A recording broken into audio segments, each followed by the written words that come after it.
Hello everyone, welcome back to yet another political episode. We are touching base today on the Arizona ballot measures. We have a lot to talk about in Arizona, multiple ballot measures, and we're going to try to uncover each fastly and orderly as possible. Starting off with the first proposition, which is Proposition 133. This proposition, if passed, would, of course, amend the state constitution to require direct primary elections for partisan offices. You'll see no ended up prevailing, 57.8% of the popular vote against yeses, 42.2%. You'll see two counties voted for this measure, that being Gila County and Yuma County. And I would say this has nothing to do with politics, really. It's just more of a perspective. You'll see more left-wing counties like Pima and Coconino counties. They are more voting against this measure. And although Yuma and Gila counties are conservative, I would think that this is more of a liberal thing. 58% no. So you could even look. Coconino voted no more aggressively. Even Gila County, which is a Republican voting record county, 61% voting against this measure. You'll see. But yeah, big election here. It's not the biggest election. We have definitely a lot more to talk about. But small lead in Yuma County, as well as a small lead, probably Gila County, of course, is the number one county that supported this measure. But yes, requiring nonpartisan primaries, I'm guessing this better well supports more liberals, as far as I'm just going to assume, while, amending the Constitution to require a direct primary for these partisan offices. It's a requirement. While there are primaries for these offices, this amendment would require them to have a primary. So there would be a convention, or, of course, in other words, if one candidate is just running by himself, you would just assume, it's not worth spending money on a primary for that one candidate, even though he's going to get nominated with just like that. So I guess I can see the reason why most Arizonans are going to reject this ballot measure. It does absolutely make sense, too. So we're going to go ahead, take a look at Measure 134. Modify signature requirements for initiatives. You're going to see here that, there's a beautiful map here. You'll see the proposition would make it harder for citizens to place a statewide measure on the ballot by requiring signatures from 10% of voters in each legislative district, rather than a percentage of the state's total voters.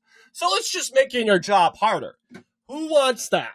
And no surprise, 58% of Arizonans said, no thank you. And you're going to see more populated areas, Coconino, Pima, and along with Maricopa, they are rejecting this ballot measure. While more rural and conservative measures, they view these conservative areas, and I justify it, because they view these conservative areas view this directly as election integrity, right? Making it harder, because it's very easy to get 1%. And you could say, illegal immigration could be a factor on how to easily get that 1%. But the conservatives wanted it up to 10%. So it would guarantee that a lot of the actual Arizonan people are putting, in other words, actually citizens are putting this measure on, making it go to the ballot. While no, they're saying it's voter suppression, blah, blah, blah. We need 1%.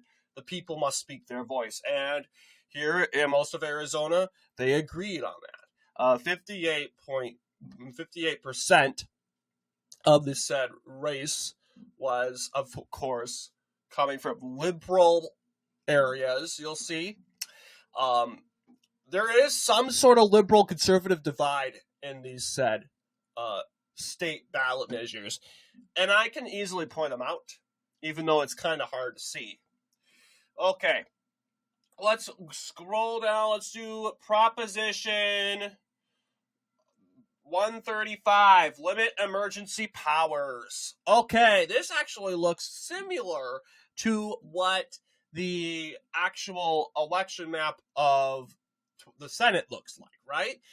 Although Greenlee is going for the no option.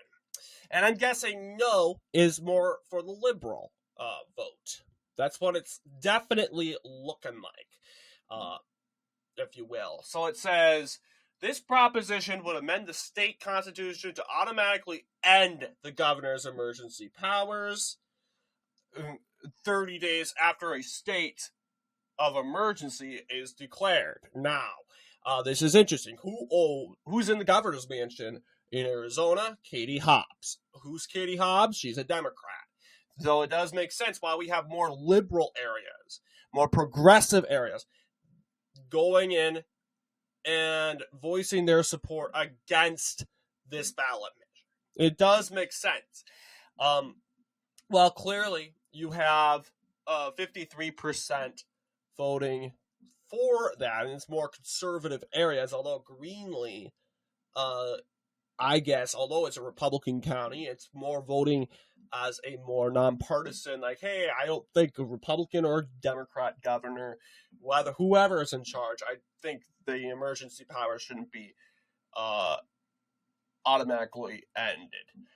But overwhelmingly, 56.4%, I would say majority of that were liberals, obviously, but I'm saying we shouldn't limit the governor's powers, especially when it comes to emergency. So definitely you'll see Coconino County definitely had a momentum boost in that proposition there. But, of course, that's something to note about.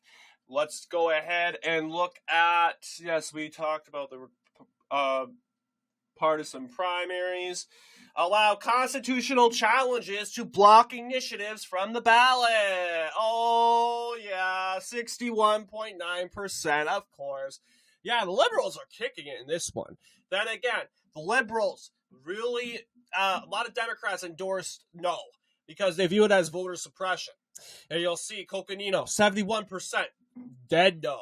You got other counties like Maricopa, Pima, you got Santa Cruz, Chokis, and Greenlee. You got Yuma at 52%, La Paz at 57%. You got Yavapai. You got also Gila County. Yeah, it's a full blown sweep. You'll see the Yuma was actually the best. I was surprised. The best performance for the yes option. But yes, you'll see this proposition would allow anyone to sue to block a voter proposed initiative from the ballot by challenging its constitutionality in a lawsuit filed at least 100 days before the election. Under the current law, constitutional challenges can typically be brought after voters have approved a measure. So basically, it's saying, if passed, the voters can constitutionally challenge the initiative which was brought on by the Arizona legislator. And the reason why people voted so much for the no option was, hey, we fairly voted for this measure, and we gathered everyone up. We did the one precinct, 1% of the population. We did signatures. Why should we allow people to ruin that work? Although there's a lot of yes people saying, yeah, this is our right, to be skeptical about it. But then the no's going to say, well, you have a right to vote against it at the ballot measure. Then it's kind of controversial. But unanimously, it seems, a handful of voters in Arizona, 61.9%, said no to this proposition. they're like, no, we don't want support Proposition 36. Okay, yeah, look at all these ballot measures. It's so much. So, term limits for judges.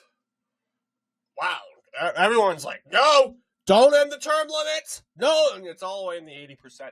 So you said, no, 77.7% term limits. And term limits meaning judges can serve longer. We know the Democrats in the federal level want judges to have limited terms, right? We definitely know that.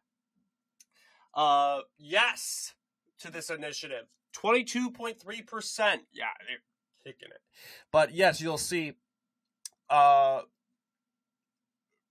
overwhelmingly, even in more conservative areas, but you'll see Navajo, Apache, yeah, you'll see the biggest no was Coconino. The Coconino's been reactive through this whole entire thing. 84%. No. Term limits. So that's what it comes to that. Let's take a look at Proposition 138. Allow employees to reduce wages of tipped employees. So this proposition would let employers cut the pay of tipped workers by up to 25% below the minimum wage. 75 again. 75% said no. So it's saying that proposition would cut the pay of tipped workers up to 25% below minimum wage. Otherwise, reducing minimum wage. This is like the opposite of minimum wage.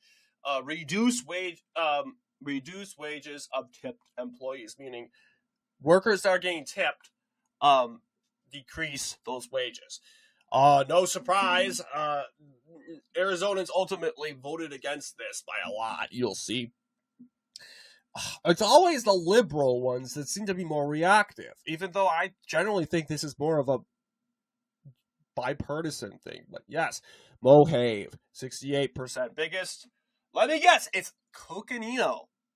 Nope, it's Pima this time. Pima, right here. It's still pretty liberal. Tucson has Tucson, but 80%.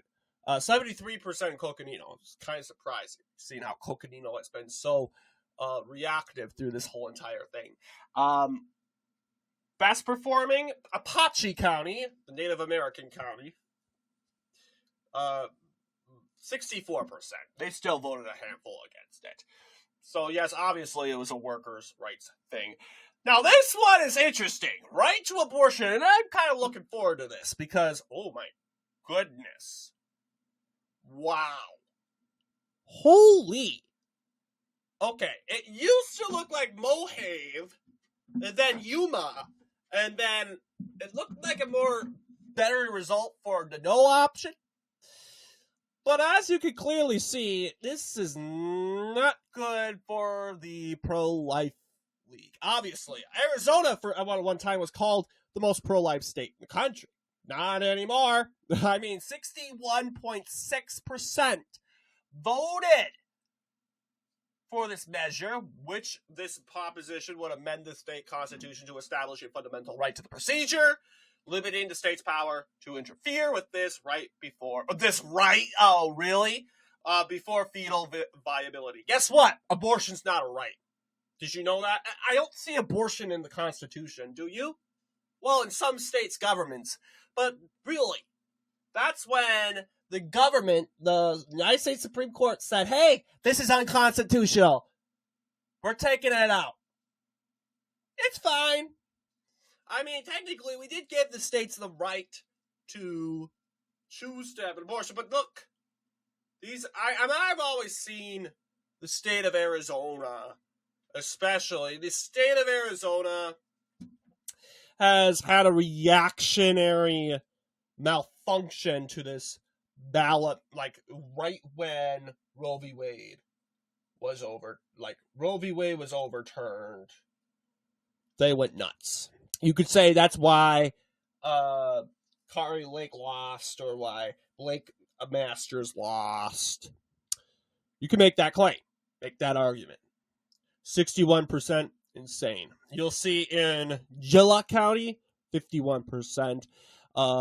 Graham County respects life. Go one place in Arizona, 59%. Good job, Graham. While you got Gillette, it was close. It was close. We're done counting, and Gillette, excuse me, Gillette County is the only county, along with Graham, to go against this ballot measure, while obviously urban areas like Pima County, Maricopa County, Coconino County, that Coconino is the one that supported it the most. What you know, they were the ones that strongly supported the ballot measure. La Paz, 54%. Isn't La Paz going more left than Yuma? It's a little weird, don't you think? Mojave was close. It was close. At a time, it looked like it was actually going to go for no, but it went for the yes option barely. Yavapai, 50-50 in Navajo County. 50-50, okay. But it's actually, yeah. But it technically voted no. Apache, 58%. Greenlee, 53%. Cochise, 54%. Yeah, we knew this was coming. 64% for Santa Cruz. We knew this was coming. No surprises. Of course, 60% they would go. And at a time, I saw a poll that it even said that this measure would pass by 70%. But glad that didn't happen, but it still passed regardless. Arizona has solidified itself as a pro-abortion state, and then again, it's a libertarian state, very pro-gun, but it's also very pro-abortion.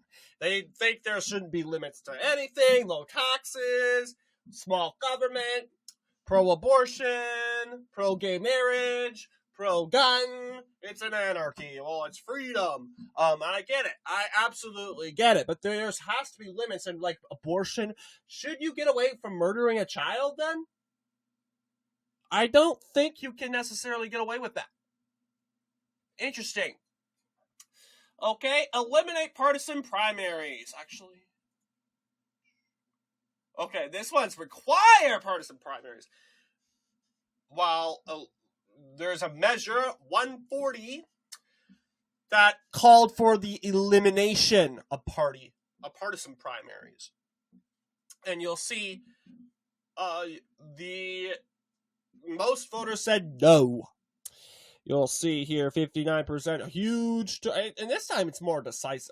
More divisive here, mixed ideologically.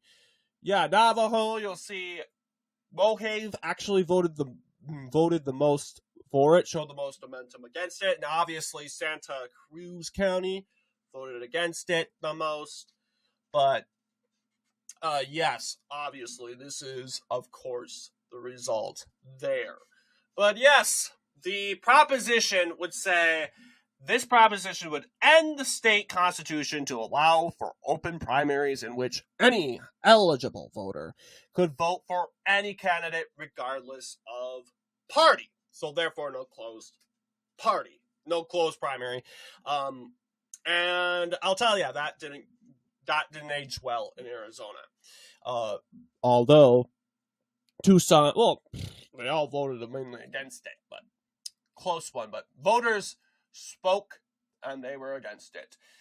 311, measure Proposition 311, you'll see, create first responder state death benefits, and this was the best for the yes option. You'll see 64.2% saying yes to this option. And you'll see mainly Republican counties, conservative counties, red counties voting for it.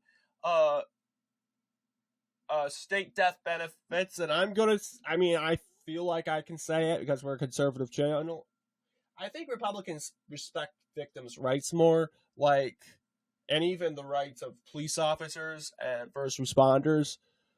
how dare you say it's so divisive? Well, I mean, when you have Democrats in Congress that call for the defunding of the police, it doesn't really, I think a lot of people would agree. The pause. The most momentum in this for this ballot measure, 77%. And Coconino saying, no, I'm not so sure. Coconino. And yeah, there's a university up there, by the way. There's a university in Coconino County.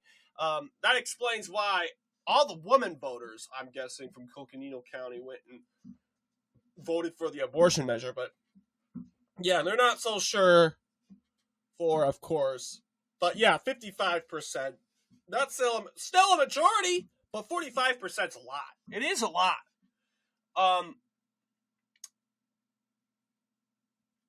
But yes, allow tax refund for public nuisance costs. Okay, so now we have Coconino voting again. Yeah, Coconino, you've been so antagonistic. I mean, the only measure you really showed excitement for was in the abortion one. You know what? You gotta ask the young students in Grand Canyon University, where that's the reason why that county is blue after all. Ask them why they're that way. I have absolutely no idea. But 58.6% still passed regardless. This proposition would let property owners apply for a tax refund for expenses incurred when authorities have repeatedly failed to enforce laws against illegal camping, panhandling, and similar issues. 58.6% of the popular vote for that ballot measure. And while the no option got 41.4%. And it kind of skewers all around the state, but of course that no, 54%, that's in Coconino County, specifically. But yes, a lot of momentum in the conservative counties again. So yes, tax refund, meaning would you get some tax back? I don't know. Get money back. I am not sure about that. Yeah, it does look like a conservative measure. 59% Maricopa. But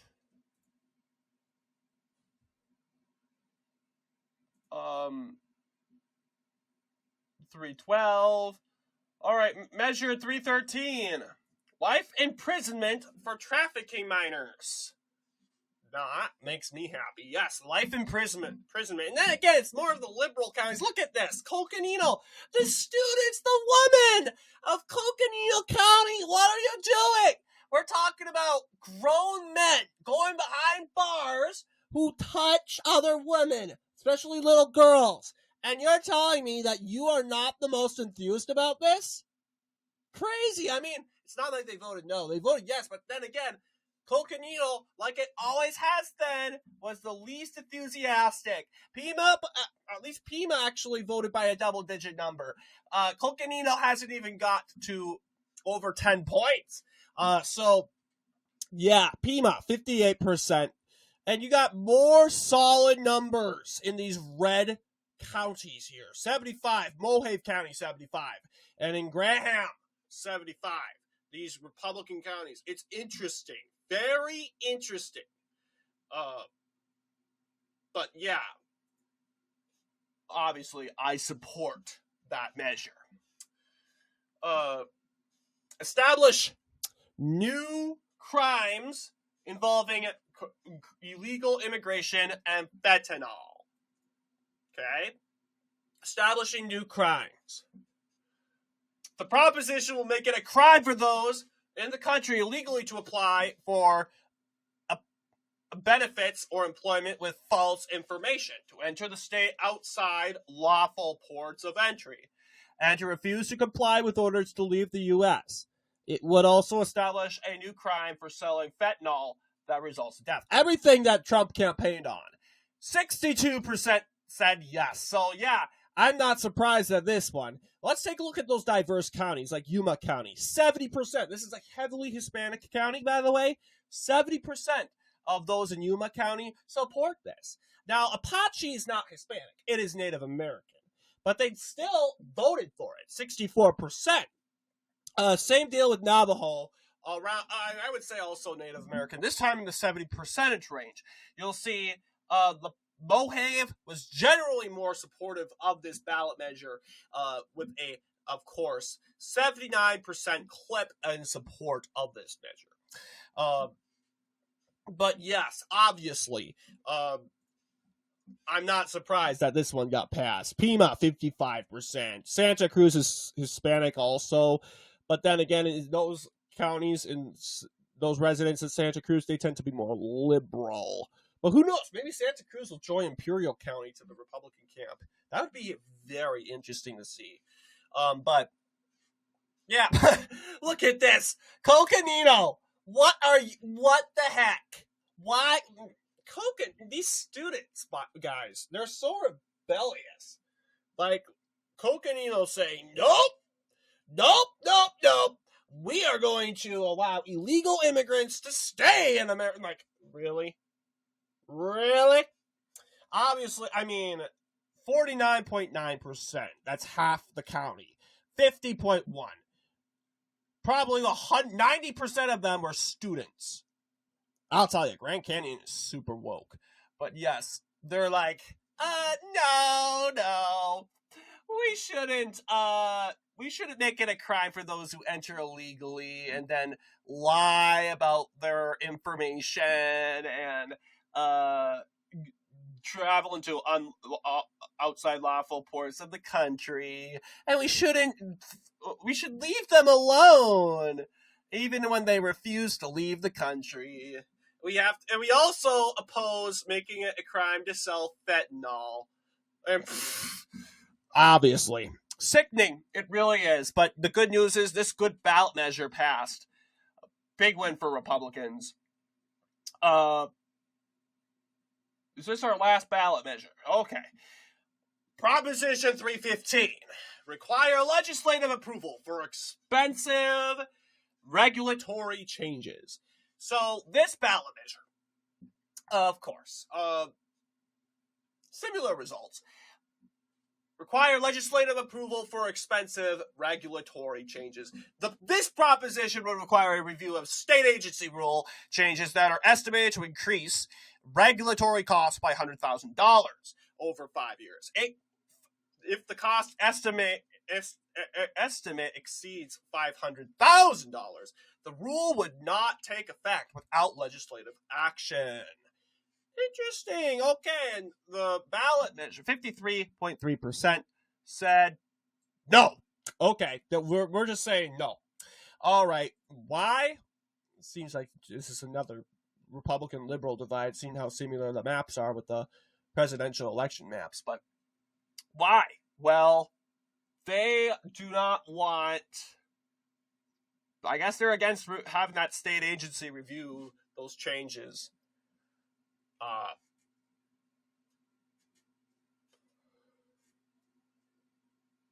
So apparently they don't like the government. They don't want it to the. It's kind of hard to understand. They don't want the legislature to approve these expensive regulatory changes or programs. In other words. So that again is more a big government thing, but obviously similar to what the map was a couple, of course, ballot measures ago. Let's see how Coconino. We've been yeah, look at that, 65. The students. These are all the Kamala supporters came out. By the way, all the Kamala supporters. We all knew. These students. They wouldn't be showing up for these ballot measures. They were all coming to support their gal Kamala. But ultimately, yeah, that results to bringing their county into a very radical position. Radical.